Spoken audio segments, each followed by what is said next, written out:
All right, welcome to Golf Talk Live. I'm your host, Ted Odorico. Well, spring is finally in the air, and that means it's time to dust off those clubs and sharpen up your game. We've got an incredible lineup to make sure you hit the ground running. Coming up, we'll talk fitness for the long haul, plus the latest in GPS tech. First, let's head over for some expert advice on this week's Coach's Corner. Let me introduce tonight's Coach's Corner panel. All right, first up is Jim Endicott. He is an esteemed PGA professional and a Golf Tips Top 25 instructor, and is recognized for his mastery of the game. As a PJ Education faculty member and a PJ specialized professional in both teaching and coaching, he plays a vital role in helping to shape the industry's future.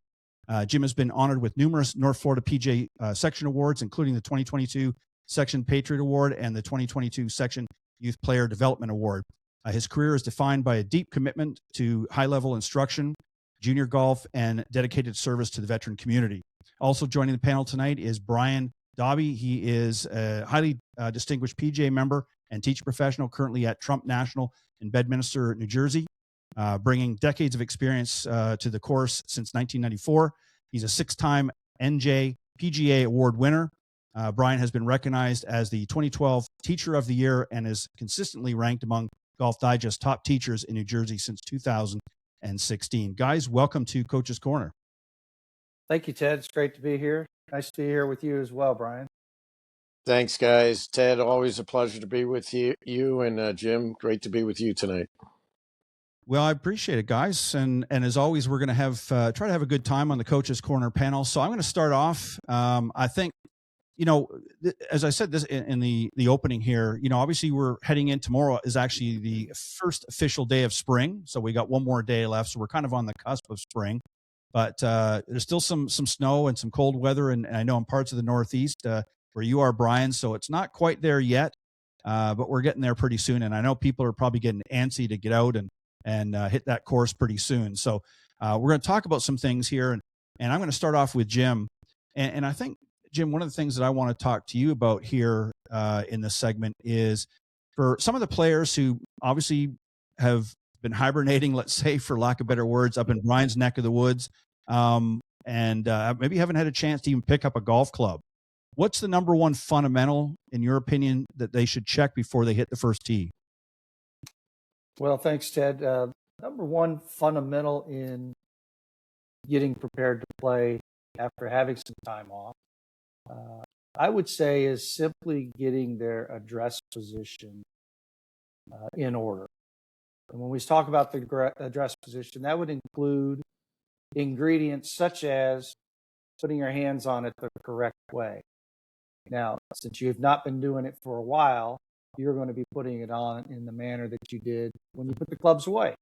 So we're going to get used to the grip there. We're going to get the club aimed properly. And that is that we need to aim this part right here, the bottom edge, at a perpendicular manner to the target line. And we're going to do that with the correct loft. And once we've done that, we would have a place to stand, and we're going to stand across from the handle of the golf club where it is perpendicular to you, the player. So we have the club face perpendicular to target line, the club handle perpendicular to you, which gives you an opportunity to have your feet, knees, hips, and shoulders aligned parallel to the target line. And then we've got to get in the correct posture. And of course, because you are coming back to the game, you're going to get in the posture that you're used to when you left the game and picked up the skis. I would guess they're kind of still skiing up in your neck of the woods, Brian. But we're going to get into our setup position, and that has those ingredients. I like to call it grip, aim, take a stance to the golf club, and then position yourself in the correct posture. And a good posture would be one where there's a slight flex of their knees, a bending from the hips, where the upper back is fairly straight and leaned over, approximating 45 degrees to the ground, and then we reach our arms down so that the club touches the ground, whereby the hands, the grip on the golf club is positioned approximately under their chin. That's a good reference point and a good starting point. So I would say fundamentally in the golf swing, getting in the correct setup, I would say there is some time needed to just simply get some stretching going on. And that could be simply some different types of stretches to open up your chest, open up your back, loosen it up, loosen up your legs and your arms. And that can be done with just some very gentle swings. I have a golf club. It's actually a driver head, and the total length of the golf club is about 2.5 feet. So I can take that in the house and I can make some motions in a slow motion action to, again, just start to loosen up the muscles and kind of get the flow of the feeling, so that when I'm able to go back outside and start hitting some golf balls, I've gotten myself loosened up. Yeah, some great points. And, Nicklaus always talked about this. He always worked on the fundamentals when he came out at the beginning of each season. I mean, now the seasons tend to sort of blend into one another. Unlike when he played, they had a bit of an off season. You don't really have off season per se as much as you did back when he was in his younger days. But Nicklaus always talked about when he was coming out, and obviously, especially because he wanted to get prepared for the majors, the Masters being the first one out. And he would come out, a little bit before then, and he'd start playing a little bit of golf and that. He said the number one thing he always wanted to do was to work on the fundamentals. He wanted to get his posture, he wanted to get his grip and his stance and ball position and that.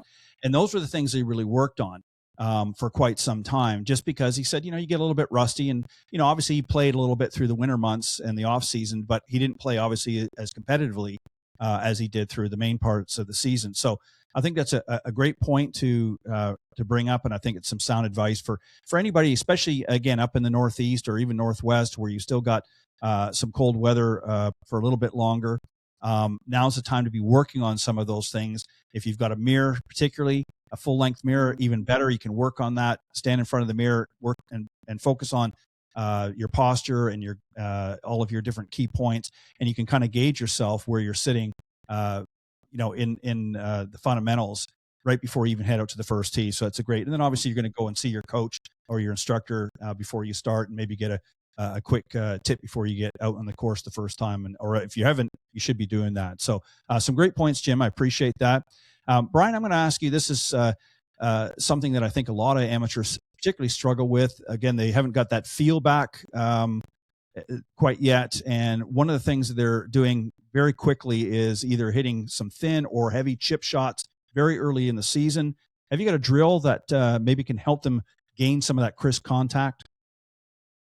Sure, Ted. Great question. Springtime is interesting for everybody, and what Jim was talking about, getting set up, is important. So in the short game, your tendency is to hit it fat or thin. Typically, your weight's back to the right, or you're leaning back to the right with your upper body. So a good drill is to get a little bit more weight on your left leg if you're a right-handed golfer.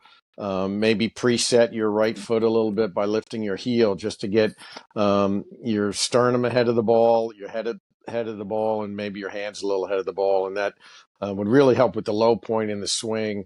And do a lot of chipping and putting and pitching to make sure you get that low point in place. But it also gets the touch and feel back, for playing since we've had the winter off and stuff. So a lot more short game shots, low point control, but also you get your short game back. So that'd be a good little drill. A little bit more weight left at address and no tipping back to the right. Yeah. And what about specifically for chip shots, though? I mean, chip shots are one that really everybody, misses the green for the first little bit in the season. They're not hitting the greens as much as they normally would.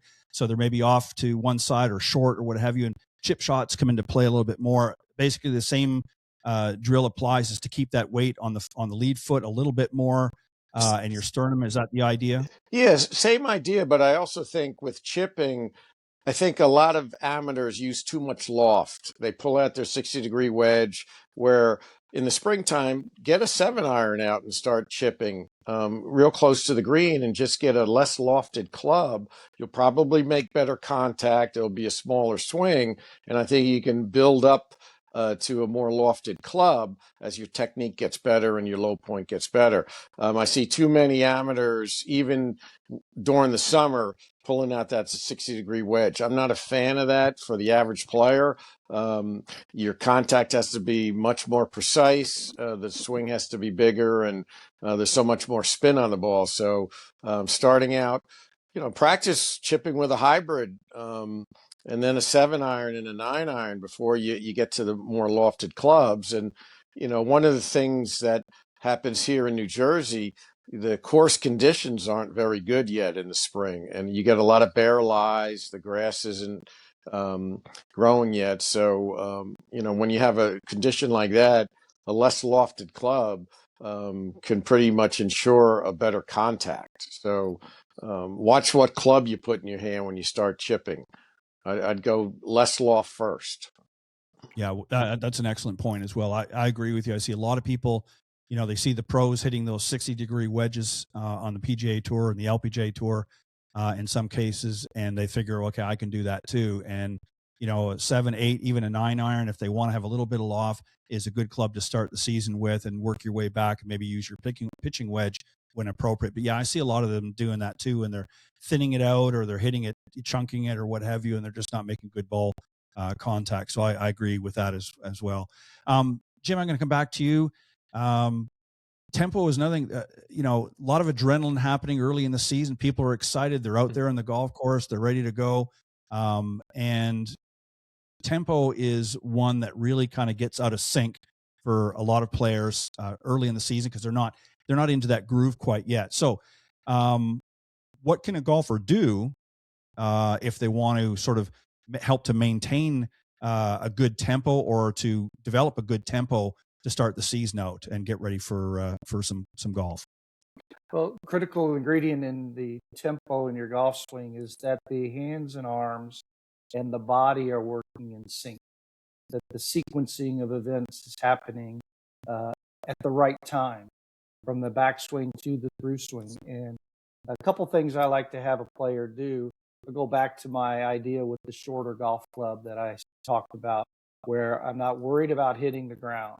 And I like to take that golf club and simply swing it through, and from the finish, swing it to the backswing, and then swing it right through in some semblance of, let's call it like a pendulum of a clock, back through, even though we're going to do a full swing in doing that.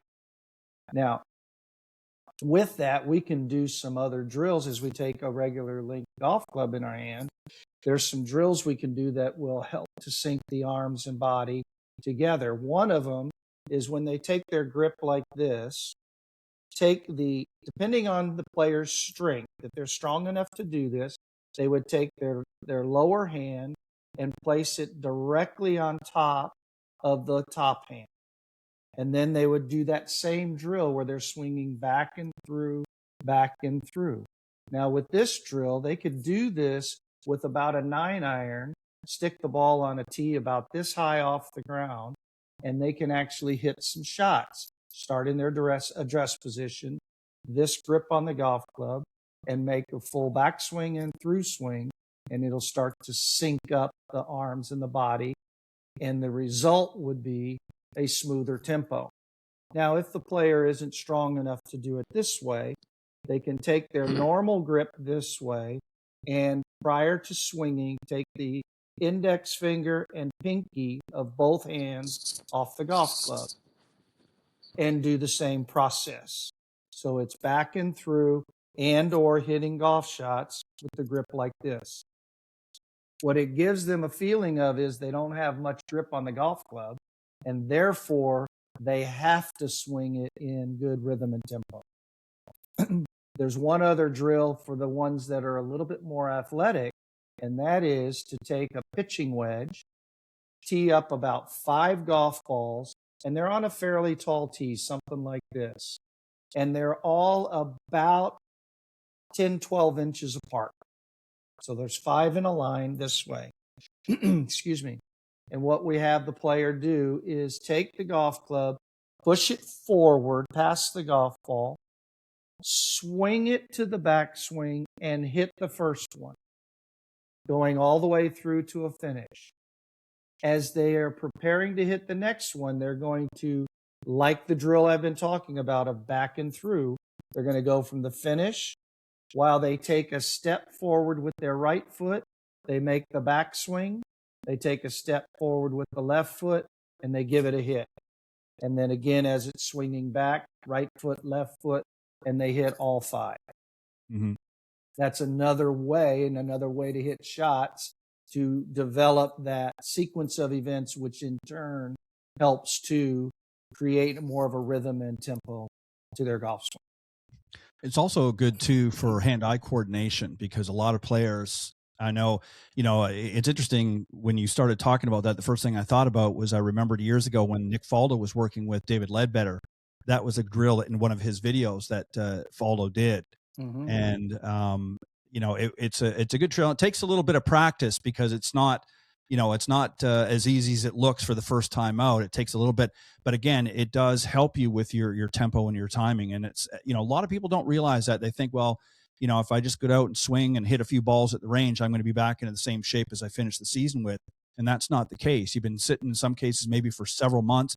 Maybe you haven't picked up a golf club. You don't have the access to an inside, an indoor facility, let's say, to be able to practice through the winter months.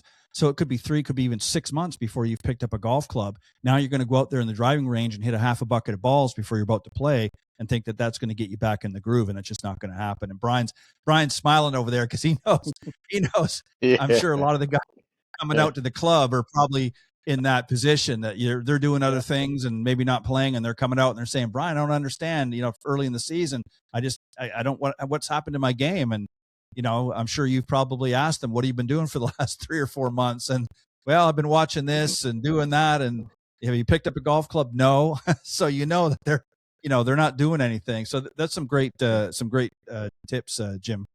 Thank you for that. Brian, we see another thing too is, and this is going to happen throughout the whole season, but particularly early on in the season, we're not hitting our best shots yet. So people are going to go and hit some bunkers here and there. So that's another area that people are a little bit squeamish with, especially early in the season, but really all the season. But so what are some common mistakes that you see players making in the bunkers? And what would be some advice to becoming a little bit better bunker player, do you think, that you would, especially not so much early in the season, but in general, but early in the season, you're going to find yourself in a bunker or two for sure every round, unless you're a really accomplished player. So how do we get them warmed up for their bunker play this season? Okay, let's start with common mistakes. I think low point control, like we spoke about with the short game, is vital in a bunker. If you can't control your low point, it's going to be hard to get consistent strikes every time. So what I like to do to correct that is, draw a line in the bunker and then have a player center the line and try to practice hitting the line constantly and finding out where your low point is. Okay. If we can establish where the low point is, move the ball ahead of that. Okay. Second common mistake is speed. I don't think people understand how much speed you need to get out of a bunker, a greenside bunker, because, the club's going underground, there's friction. And typically I teach my students you need 2 to 3 times the speed of a pitch shot the same distance in a bunker.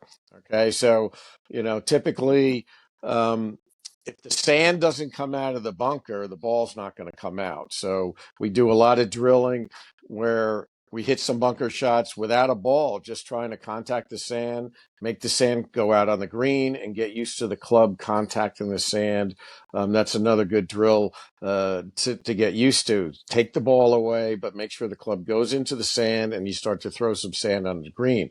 And then I think the third common mistake is, people trying to lift the ball out where their body moves to the right, their low point moves too far behind the ball, and we get all kinds of inconsistencies with contact. So I love giving bunker lessons because I can draw lines in the sand and I can do some, I call it an umbrella drill where I draw an umbrella in the sand with 5 or 6 different points of reference and try to make a divot at each point and understand how you moved your sternum and your weight to create that divot. So bunkers are an interesting shot. One of the only shots we don't even hit the ball for a greenside bunker shot, and it's an important shot for most people because leaving it in or sculling it over adds to big scores.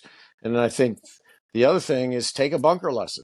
One bunker lesson might clean up some concepts about the shot, and that could lead to better scores throughout the summer. Typically our students want to take full swing or driver lessons. Go take a bunker lesson for an hour, clean up your concepts, clean up some ideas in the low point, and you can be pretty successful out of a bunker with a consistent low point and some more speed. Well said. Yeah, bunkers are actually not as difficult as a lot of people make them out to be. I think it's just a matter of understanding the technique a little bit better. And again, we see a lot of new golfers coming out there that get a little bit, intimidated. They see the bunker, they're not sure how to handle it. And a simple bunker lesson, just to understand what you have to do, how you work with the sand as opposed to working against the sand. Because as you said, Brian, the ball's not going to come out if the sand doesn't come out. So, and I think they have to hit it the same way as they're hitting it off the turf, and it's not. You're actually hitting behind the ball a little bit. You're taking some sand with you, and the ball is basically riding out like it's riding on a carpet, hopefully, if you're doing it correctly. So, Right. you want to, not all of us are doing it that well, but I mean, the pros certainly make it look easy, but it really is. If you talk to a lot of the pros on the PGA Tour as an example, they'll tell you when they're in a difficult situation, there's a lot of times where they'll actually aim for a bunker, because if there's a lot of trouble somewhere else, they'll actually put it in the bunker because it gives them a better advantage or vantage point rather at the pin. And they know that maybe there's water in behind or on the left side of the green. So maybe they want to get themselves in a bunker if necessary, as opposed to trying to go for it and running the risk that it's going to, especially on a short-sided green where you've got water right behind, and they run the risk of hitting it long and in the water. So a lot of times they'll put it in a bunker and give themselves a little bit different angle of attack. And they're so accomplished hitting it out of that bunker that, they're not intimidated by it. But for the average golfer out there that's not used to hitting it out of the bunker and again, gets a little bit squeamish, look with your local PGA or LPGA professional and take a bunker lesson, and you'd be surprised how much better you'll be hitting it the next time you're out in the golf course. So great answer for that as well. A lot of good tips there. I hope everybody plays that back a few times when they watch this and get some of those nuggets. All right, this one, this is our last question. It's for each of you, but I'm going to tweak it just a little bit. I'm going to do one version. I'm going to do as a warm up for somebody that's going to play around, and then another version is going to be for somebody that's coming for a lesson with one of you. So I'm going to start with Jim, if you don't mind. And if a player, let's say, only has about 20 minutes to practice before a round, how should they split their time between the range and the putting green? So if you're going to divvy up that 20 minutes, that's all they've got before they got to hit that first tee. How are you going to divvy up their time while they're out in the range and between the putting green? How are you going to practice that out for them? Well, the first thing I would have a player do once they've gotten to the golf course, got their shoes on and ready to go, is I would send them to the putting green. And their job there would be to hit 3 putts at a length of somewhere in the neighborhood of 35 to 40 feet long. And that could be slightly downhill. 3 putts from a spot. See how that distance was. Turn around and hit it back in the other direction. So now they're going a little bit uphill. So they get a little bit of a sense of what's the green feel like. And the big part of this is it's getting them on the golf course. How many putts do we expect to make at 40 feet? Not too many. Right. So if we can get ourselves focused around getting the right distance, we kind of land on the golf course at this point. Now the office is behind us. The traffic that we just came through, it's behind us. I'm into golf. From there, we're going to pick those 3 golf balls up. We're going to go to the range, and I would have them start off by hitting about 5 shots with a wedge, sand wedge, gap wedge, somewhere in that neighborhood, but I would start them on a tee. and they would have it on a short tee. It's going to build some confidence. Now we're kind of getting the muscles going. We may stretch a little bit before we do that. We're going to hit about 5 balls that way. Then we're going to hit about 5 balls off the turf. Then I'm going to jump to a mid iron, and I'm going to hit a couple shots off a tee, and then I'm going to hit them off the turf. And then I'm going to move up maybe to a hybrid or a fairway wood, same principle. And then I'm going to end it with a few shots with my driver. That total time there is probably somewhere in the neighborhood of 10 minutes. About 5 minutes at the practice green. I got to have some time to get to the range. I'm going to hit for about 10 minutes. Now I'm going to go back to the putting green, and I'm going to hit some putts maybe at about 2 feet that are fairly straight. And I might even shrink that down to even this big right here. I remember watching Gary Player warm up, and he hit 3 putts from about that far from the hole before he went to the first tee. And someone asked him, "Why did you do that?" He says, "I want to see the ball go in, and I know it's going to go in from right there." So maybe 3 or 4 putts from about 3 or 4 feet, move it in real close, make them, off to the tee you go. So land at the golf course, loosen up with a few very long putts you're not expecting to make, get a sense of, I'm here at the golf course. This is what the speed of the greens are going to be like. Stretch, get those few shots off a tee, work up to the driver, back, make a couple putts, and off you go. Yeah, I think that's a great point, and I like that. And I remember watching that in a video where Gary Player talked about that, and he said it was a good confidence builder for him because it gave him confidence before he stepped out on the first tee, and he knew that I was going to sink those putts. And yeah, they seem kind of redundant. They're short and they're very, very easy to make. They're basically tap ins, but he liked to see that ball dropping in the hole, and it gave him a lot of confidence. Brian, I'm going to swap it up a little bit, as I said, for you. Obviously, 20 minutes is a little bit tough. You're not going to see anybody for 20 minutes unless they got some pretty deep pockets. So we'll stretch a little bit. They've got a half an hour, let's say, they're going to give you, and they're going to say, "Brian, I want to get out there, and I really need to do something to get some help with my game before I step out on that first tee." What are you going to do for them in 30 minutes? Well, one of the things I like to give my students, I have bands, exercise bands. I show them a quick routine, and they can loosen up their shoulders, loosen up their hips by having it on their legs. So using a band can give you a quick 3 to 5 minute warm up there. The other thing is, I think, get to the range and try to simulate the first hole you're going to play. It might be a par 3, and you might start hitting, say it's a 7-iron, you might start hitting some 7-irons to get used to that hole, or it might be a par 4, and I would start simulating the drive I was going to hit. Okay, so if you can mentally prepare for that first hole in your warm up, I think that's a big stepping stone to actually scoring pretty well on that first hole. So those are some other things I do with my students to warm them up. And I'm sure you guys have heard of Cyber Vision Golf. It's been around for a long time with Al Geiberger. I always have my students watch that. I've been watching that for over 25 years, and I tell my students to watch it and imagine the hole and the course you're playing that day. So to me, that's a mental warm up, Ted. We talk about the physical warm up and all that. I think that's good, but I also teach, are you mentally warming up your brain with a good picture of a swing and stuff? So cyber vision, the bands, and simulating the first hole you're playing, I think go a long way. Yeah, couldn't agree more. Nicklaus always talked about how he visualized every single shot that he hit. And the reason he did that is he wanted a mental picture. He wanted to get himself mentally prepared for the shot at hand. He didn't care about 2 shots down or the one that he just had. He was thinking about the shot at hand, and he wanted to get a visualization of what the shot was going to look like in his mind's eye. And that way, then he could just step up and execute it. And so you're right. You can't just tune up the physical game. You got to get the old mind block working as well. And a lot of guys are very slow from the gate, to say the least, coming out this season. It'll be interesting to see what a lot of them do. But some great advice, guys. I appreciate it. I'm going to give you just a quick minute since it's early in the season. If you want to let the folks know the best way they can reach out to you, if they want to get in touch with you, maybe do some work or just get some swing tips from you. What's the best way to do that? Jim, I'll let you go first, then Brian. Thank you, Ted. Thank you, Brian. It's been great to be on the show here with you. You bring up Cybervision. It made me think of my group of tapes that I have. And to give you the age of them, they're beta. They're not VHS even. What? Never heard of it. Yeah, right?